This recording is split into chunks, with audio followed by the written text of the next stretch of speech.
యేసుక్రీస్తు నామంలో పరిశుద్ధాత్మ ఆశీర్వాదము ప్రతిరోజు పొందుకుంటున్న ప్రతి ఒక్కరికి హృదయపూర్వక వందనాలు తెలియజేస్తూ ఉన్నాను. ప్రతి దినము కూడా పరిశుద్ధాత్మ ఆశీర్వాదం మనం పొందుకోవాలి. ప్రతిరోజు ప్రార్థన చేసుకు ఎంతో కొంతమంది అలసిపోయాము, ఈరోజు లేవలేకపోయాము, ఈరోజు ప్రార్థన చేసుకోలేకపోయాము అని చాలా మంది కొద్దిమంది చెప్తుంటారు. ఎంత అలసిపోయినా, ఎంత ఇబ్బంది ఉన్నా, ఎంత శ్రమ ఉన్నా ప్రార్థన మాత్రం మనం విడిచిపెట్టవద్దు. వాక్యాన్ని ధ్యానించడము, పరిశుద్ధాత్మ ఆశీర్వాదం పొందుకోవడము రోజు కూడా మర్చిపోవద్దు. ఏది ఏమైనా కానీ 3 విషయంలో మీరైతే బహు జాగ్రత్తను కలిగి ప్రతిరోజు కూడా ప్రార్థన, వాక్యము, ఆశీర్వాదము ఇవి 3 కలిగి వారుగా ఉండాలి. ఈరోజు పరిశుద్ధాత్మ దేవుడు మనకిస్తూ ఉన్న వాగ్దానము దావీదు రాసిన కీర్తనలు 56 అధ్యాయము 1 వచనము. దేవా, నన్ను కరుణింపుము, మనుష్యులు నన్ను మృంగవలనని ఉన్నారు. దినమెల్లా వారు పోరాడుచు నన్ను బాధించుచూ ఉన్నారు. ప్రతి రోజు కూడా మన జీవితంలో దేవునితో ఎక్కువగా ఉండటం బట్టి ఆశీర్వాదమును పొందుకుంటాం. ఇక ఈ లోకంలో ఉన్న వారితో ఎక్కువ సంబంధాన్ని కలిగి ఉంటే వారి ద్వారా మనకు ఒక పోరాటముగా, ఒక బాధపరిచేవారుగా ఉంటూ ఉంటారు. మనుషుల స్నేహము ఎక్కువగా ఎవరమైతే చేస్తుంటామో వారి నుండి ఖచ్చితంగా శ్రమ వస్తుంది. వారి నుండి ఏదో ఒక అవమానం, ఏదో ఒక నింద, వారు ఏదో విధంగా మనల్ని బాధిస్తూ ఉంటారు. అందుకే మనము దేవునితో ఎక్కువగా ఉండాలి, మనుషులతో తక్కువగా ఉండాలి.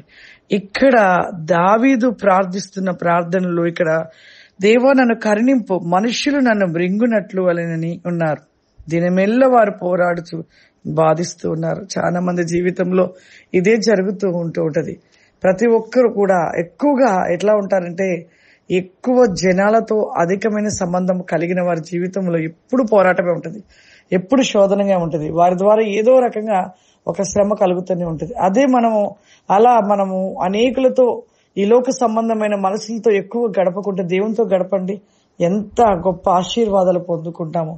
ఒకరోజు ప్రభు నాతో అదే చెప్తూ ఉన్నారు, ఒకరోజు ప్రార్థన చేసుకుంటండి. ఇదిగో ఈ లోక సంబంధమైన మనుషులతో ఎక్కువగా గడపవద్దు. వారితో అధికంగా గడిపినట్లయితే వారి ద్వారా శ్రమ కలిగించబడుతూ ఉంటుంది ప్రతి ఒక్కరికి. నాతో అధికంగా నాలో నిలిచి ఉన్నట్లయితే వారిని నేను నిత్యము కూడా పూర్ణ శాంతి కలిగిన వారిగా, వారికి నిత్యము సంతోషాన్ని ఇస్తాను అని ఒక దినము ప్రభు నేను ప్రార్థనలో ఉన్నప్పుడు మాట్లాడారు. నిజమే, మనం ఎక్కువ సమయం దేవునికి ఇస్తే చాలా మరి మన జీవితంలో ఆశీర్వాదమే కాదు, నిత్యం ఒక సమాధానము, నెమ్మది కూడా మనకు కలుగుతూ ఉంటది. కాబట్టి మన జీవితంలో అట్టి రీతిగా నిలిచి ఉండాలి.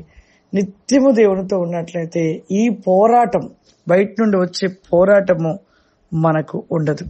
ప్రార్థన చేసుకుందాం. సర్వశక్తివంతుడ దేగల తండ్రి, నీకు వందనాలు చెల్లిస్తున్నాను ప్రభా. ఈ యొక్క దినము ప్రభా, ఈ ఉదయకాలపు ప్రార్థన వేకంలో ఆశీర్వాదము ప్రతి రోజు కూడా నీవు ఆశీర్వాదాన్ని ఇస్తున్నావయ్యా. ఈ ఆశీర్వాదం ద్వారా ప్రభా దినమంతా కూడా క్షేమము, ఆరోగ్యమును కలిగిన వారిగా ఉంటూ ఉన్నాం.